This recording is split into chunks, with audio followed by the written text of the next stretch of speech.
Good morning, students. Today we will discuss about bryophytes. So, chapter 3 plant kingdom चल रहा है जिसमें कि एल्गे पढ़ा है हमने ब्रायोफाइट. ठीक है. अब ब्रायोफाइट जो है उसमें क्या मेन फीचर्स था तो हम यहाँ पे पढ़ेंगे कि सबसे पहले आता है कि हैबिटेट. ठीक है. तो ब्रायोफाइट्स में एग्जांपल्स हमें पढ़ना है मॉस का, लिवरवर्ट्स का. ठीक है. तो ये कहाँ पे पाए जाते हैं generally? Growing in moist shaded area in the hills. जो भी पहाड़ियों पे है सैडेड एरिया होता है वहाँ पे जनरली पाए जाते हैं. इसका स्ट्रक्चर देखोगे तो मेल प्लांट अलग होता है, फीमेल प्लांट अलग होता है. तो वही यहाँ पे सेपरेट दिया है कि यानी जो प्लांट होगा वो हैप्लॉइड होगा, मेल अलग होगा, फीमेल अलग होगा. बाकी बाद में एक और स्टेज आती है इनमें स्पोरोफाइट, तो उसी का स्ट्रक्चर दिया गया है. तो वही इसमें ऊपर की ओर ये स्पोरोफाइट और नीचे की ओर ये गैमिटोफाइट स्टेज होती है. और इसमें एक सबसे इम्पॉर्टेंट चीज़ कि ब्रायोफाइट्स को एम्फीबियंस ऑफ प्लांट किंगडम बोलते हैं. अब एम्फीबिया का मीन्स क्या होता है? यानी कि जो बोथ हैबिटेट में रह सकते हैं, चाहे वाटर हो या लैंड हो.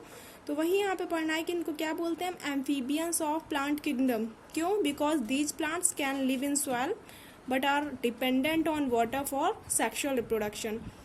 अब वाटर पे डिपेंडेंट होते हैं यानी कि इनके जो मेल गैमीट होंगे वो उनमें फ्लैजला होता है, वो वाटर करंट के थ्रू जो फीमेल पार्ट होता है उसके अंदर एंटर करेंगे. बट फर्टिलाइजेशन इसमें इंटरनल होता है.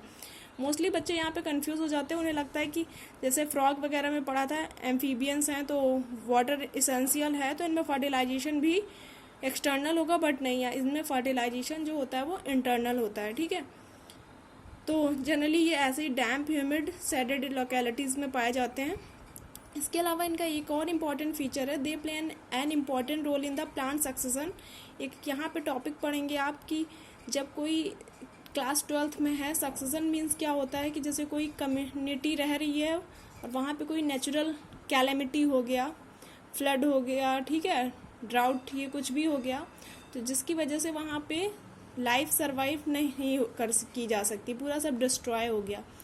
तो वहाँ पे फिर से नई स्पीसीज ओरिजिनेट होना, फिर से नई लाइफ फॉर्म होना, इसको बोलते हैं हम सेकेंडरी सक्सेशन. यानी पहले वहाँ लाइफ थी फिर बाद में वहाँ फिर से बनना स्टार्ट हुई.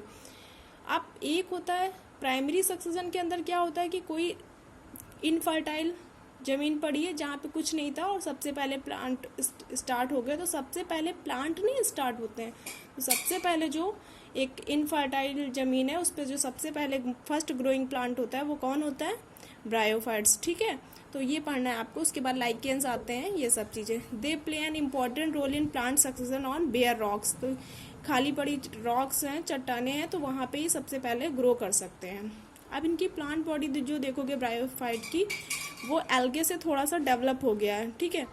इनका जो स्ट्रक्चर होगा वो सबस्ट्रेट से जुड़ा हुआ, इनमें जो नीचे की ओर ये होते हैं जैसे रूट्स होते हैं प्लांट में, वैसे इनमें क्या होते हैं? राइजोइड्स. ये यूनिसेलुलर राइजोइड्स हो सकते हैं या मल्टी सेलुलर हो सकते हैं. इनमें ट्रू रूट, ट्रू स्टेम और ट्रू लीव्स नहीं होती है. ठीक है. तो लिखोगे आप, they lack true roots, true stem, true leaves, but they may possess root like, leaf like और stem like structure. And the main plant body of the bryophyte is haploid. Haploid means male sex organ और female sex organ दोनों एक plant में नहीं होंगे. ठीक है. It produce gametes, hence it is called a gametophyte. इसको gametophyte बोलते हैं मेन प्लांट जो होता है, क्योंकि ये गैमीट प्रोड्यूस करता है. और इसमें जो मेल सेक्स ऑर्गन है उसको क्या बोलेंगे अभी हम? एंथ्रीडियम. और जो फीमेल सेक्स ऑर्गन होता है आर्कीगोनियम. ठीक है. तो इसकी पूरी लाइफ साइकिल हमको पढ़नी है अच्छे से. उसको लाइफ साइकिल को यहाँ पे स्टार्ट करते हैं. फीचर्स बता दिया. ठीक है. तो यहाँ से हम स्टार्ट करते हैं इसकी लाइफ साइकिल पढ़ना. तो देखेंगे आप लोग कि जो मेन प्लांट होता है वो कैसा होता है? गैमीटोफाइट. गैमीटोफाइट यानी कि ये हैप्लॉइड प्लांट होगा. ठीक है. इसको यहाँ पे मेंशन कर सकते हैं हैप्लॉइड, यानी कि एन हैप्लॉइड होगा. ठीक है. अब इसमें जो मेल सेक्स ऑर्गन है उसको क्या बोलते हैं? एंथ्रीडियम. एंड जो female sex organ is known as archegonium. ठीक है. Antheridium produce biflagellate antherozoids and archegonium produce a single egg cell male gamete available, female gamete available. Then you already know which process is going on. fertilization, yes, syngamy या fertilization, दोनों का name जो है वो same है. ठीक है. अब फर्टिलाइजेशन होने के बाद फर्स्ट स्ट्रक्चर जो फॉर्म होता है वो क्या होता है? Antherozoid fuse to the egg to produce the zygote. ठीक है, सिंगल सेल का क्या बना, जाइगोट। बट इसमें जाइगोट में यहाँ पे मियोसिस ना होके जाइगोट में कौन सा डिवीजन होता है, माइटोसिस। ये ध्यान देना है कि हैप्लोडिप्लॉन्टिक लाइफ साइकिल जो होती है इसमें दोनों डिवीजन होते हैं, माइटोसिस भी और मियोसिस भी। तो यहाँ पे जाइगोट से क्या बनेगा, माइटोसिस। ठीक है, तो जाइगोट डिवाइड होके क्या बना देगा, माइटोसिस। और ये बहुत ही ध्यान देने वाली बात है कि माइटोसिस और मियोसिस, पता है आप लोगों को, माइटोसिस जो होता है वो इक्वेशनल डिवीजन होता है और जो मियोसिस होता है रिडक्शन। यानी माइटोसिस में नंबर ऑफ क्रोमोसोम्स सेम रहेंगे, तभी ये भी डिप्लॉयड है और ये भी डिप्लॉयड बनेगा। बट जहाँ पे मियोसिस होता है वहाँ पे अगर 2n है तो वो किस में कन्वर्ट हो जाएगा, n में, यानी डिप्लॉयड कन्वर्ट इनटू हैप्लॉयड। ठीक है, तो जाइगोट से क्या बना, स्पोरोफाइट। स्पोरोफाइट क्या होता है, एक स्ट्रक्चर होता है जिसमें 3 पार्ट होते हैं, नीचे की तरफ फुट, बीच में स्टेम सीटा, और जो सबसे लार्ज होता है ऊपर कैप्सूल। ठीक है, स्वेलन स्ट्रक्चर होता है, एंथर जैसा होता है, उसी लाइक स्ट्रक्चर बोलता है कैप्सूल। और स्पोरोफाइट जो बना ये कोई फ्री लिविंग नहीं होता, but attach to the gametophyte and derive nourishment from it. ठीक है, इसको न्यूट्रिशन मिलता है गैमीटोफाइट से।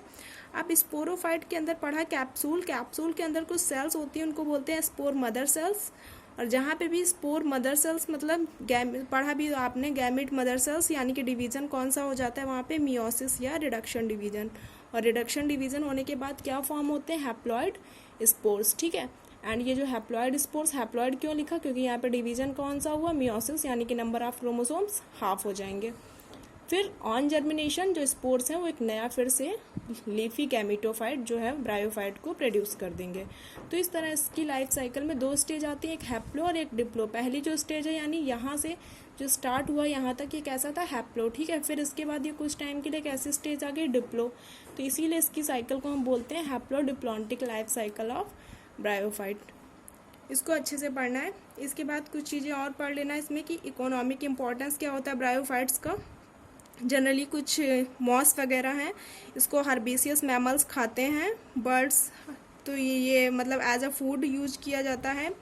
इसके अलावा ये पीट भी इससे मिलता है, मॉस जो है प्रोवाइड पीट, तो उसका यूज होता है as a fuel and as packing material for transshipment of living material because their capacity to hold water को ज़्यादा टाइम तक होल्ड कर सकते हैं स्फैग्नम वगैरह, इसलिए जो शिपमेंट होते हैं जिसमें सीड वगैरह इनके अंदर रख के ट्रांसफ़र किए जाते हैं। बाकी मैंने बताया था कि जो सक्सेशन होता है वहाँ पे इनका मेन रोल होता है, क्योंकि फर्स्ट ये वहीं पे फॉर्म होते हैं।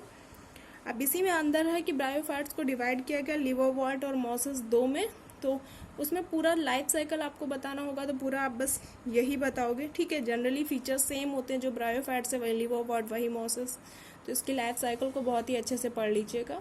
Thank you.